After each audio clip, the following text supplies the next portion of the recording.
Hello, Carly. Do you have a moment? Oh, good evening, Helen. Mom. Is there something I can help you with? This Sunday I'm having some friends over for a little tea party, 4 of us to be exact. I was hoping you would bake some homemade cookies and a cake for us.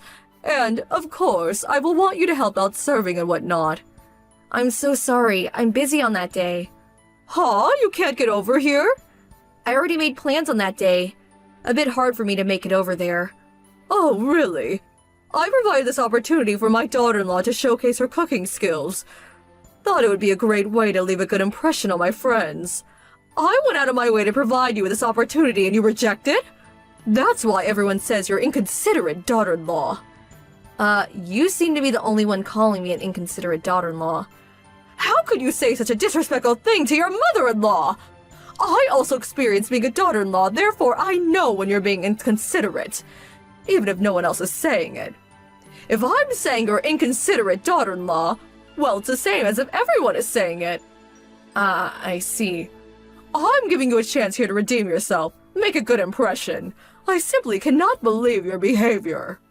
Like I said, I already made plans for this Sunday. Then simply reschedule. I'm really sorry. I wish I could, but I just can't. That day is... What are you saying? You didn't forget, did you? I never forget things, unlike you. Don't treat me like I'm going senile or something. Please, I'm not implying such a thing. So do you still want me to change my schedule? Oh, just forget it. If you're so reluctant, don't come. Besides, you get here with that attitude and serve my friends. I'll be the one that will end up embarrassed. But I still want you to make the cookies and cake. I'm really sorry, but I don't have the time for that either. Just bring it to the house on Sunday morning. You're not hearing me. I can't do it. Okay, I'll be waiting for those delicious cookies. I'll say it again. No is no.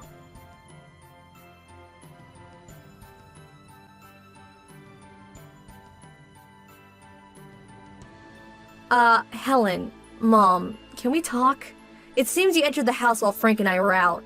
Can I ask what you were up to? Hello, Carly. By the looks of it, you somehow managed to make that cake I requested. Thought you were busy. Huh? What are you saying? You didn't bring it over, so I went there to reprimand you, but then I saw that you did indeed prepare something. That cake was more than enough for my guest, so I will forgive you just this time. Like I said, what are you saying? Oh, yes, that reminds me. All the food on the table. I threw it out. What was all that? Little finger sandwiches, canapes, little bits of chicken? So that's how you cook dinner, is it? Just pile it up on one big plate like some community plate. Disgusting. You really should learn to cook and prepare food properly. Plates, bowls, butter plates. There is an art to serving food, you know. Kids won't learn proper etiquette if you serve food on one big plate like it's party food. Well, at least bring back the cake. Oh my God, how time flies. My friends will be arriving soon. Please, Helen, Mom, please bring the cake back. Please. I made that for today. It's a special occasion. Yes, that's exactly right. Thank you so much for the cake. I can't believe you are doing this knowing full well what today is. Oh, my friends have arrived. Sorry, I won't be able to return your line messages. Mom, please.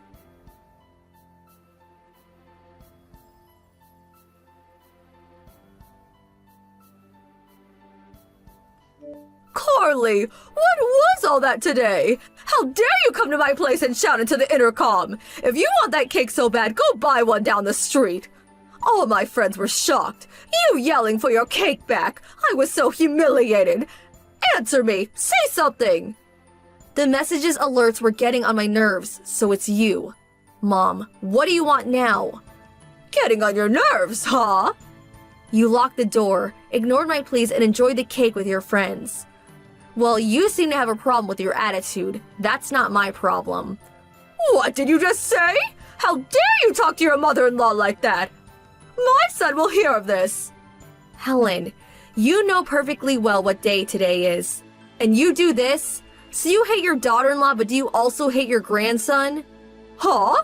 You just completely ruined your grandson's birthday party. Huh? Birthday? That's right. It's your grandson Christopher's birthday today. Wait 1 second, would you? Christopher's birthday today? What? Are you serious? You had no idea? His birthday. It was today? That's right, it was his 7th birthday today.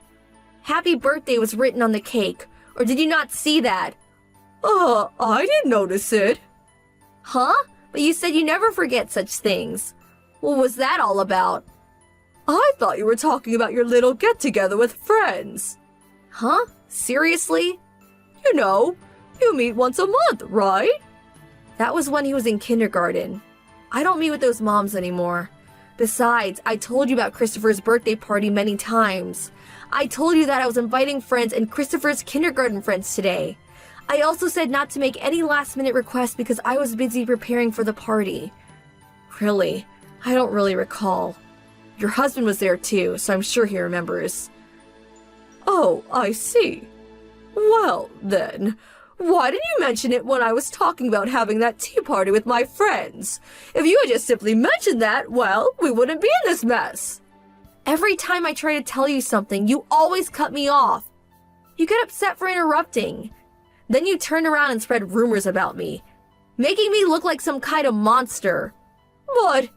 Helen, Mom, I'm really sick of this. I just wish you would stop giving me a hard time. I never. The main problem seems to be that you never really listen to what I have to say. Every time I try to explain something to you, you always brush me off. I sent you a line message on numerous occasions, but again, you would just turn your nose up at it, not even see it. I never did that. Oh yes, you did.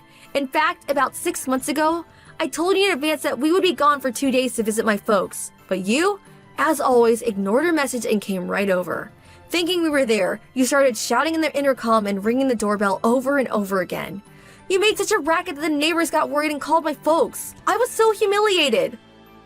No use dredging all that up. What's past is past. It was not only that. When Christopher and I came down with the flu, I asked you not to come over for at least a week, but there you were banging on the door, shouting into the intercom. I'm sure you remember we were endlessly going back and forth on the intercom. You probably don't even care, but I had a severe fever and could hardly stand up.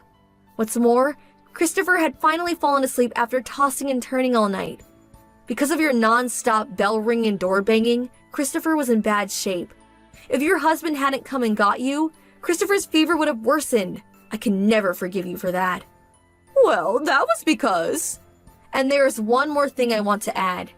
You didn't attend Christopher's birthday party last year either, am I right? Huh? Such a waste. I invited you way in advance. A friend apparently called you on that day and you went shopping as I recall. But your husband showed up. Actually, we were all befuddled by your actions. That's why we decided not to invite you, but I never figured you'd steal Christopher's cake and dump all the party dishes into the trash.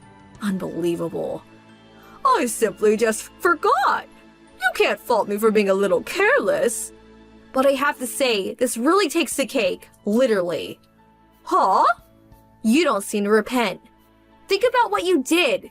You stole Christopher's birthday cake. You dumped all the party dishes into the trash.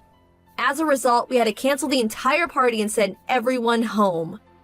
But fortunately, everyone was very understanding and we were able to postpone the party until next week. Do you realize how much damage you caused? Do you realize how much Christopher cried? Come on, you're being overdramatic. Besides, in situations like this, you should have been more resourceful. Resourceful? Yes, you could have just gone out and bought everything you needed. And there is Uber. I do know that the supermarket is right nearby and the bakery down the street was still open. If you're a mother, you have to be resourceful in order to overcome any kind of obstacle, such as today. That's your problem. You don't have the adequate resources to be a good mom. Wow, I really don't have the energy to like you today. Huh? You do know that Christopher is allergic to wheat flour. Huh? Yes, a couple of other kids we invited are also allergic to flour. That's why I prepared the cake and cookies using rice flour rather than wheat. But that was all kaput, thanks to yours truly. You say, just go buy it at the supermarket. Well, it's not that simple. Allergy? Christopher is allergic to wheat? Huh? Are you being serious? You weren't even aware of it? This is a serious matter, you know? Well, I was.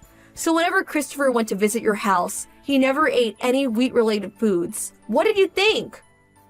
I just thought your bad attitude just rubbed off on him. Am I hearing you right? I really don't understand why you enjoy giving me a hard time, but I'm sure your son explained Christopher's allergy problem on numerous occasions. How could you be so oblivious to such a serious issue? Christopher's life may have been at stake here. To be honest, I never want to see your face again.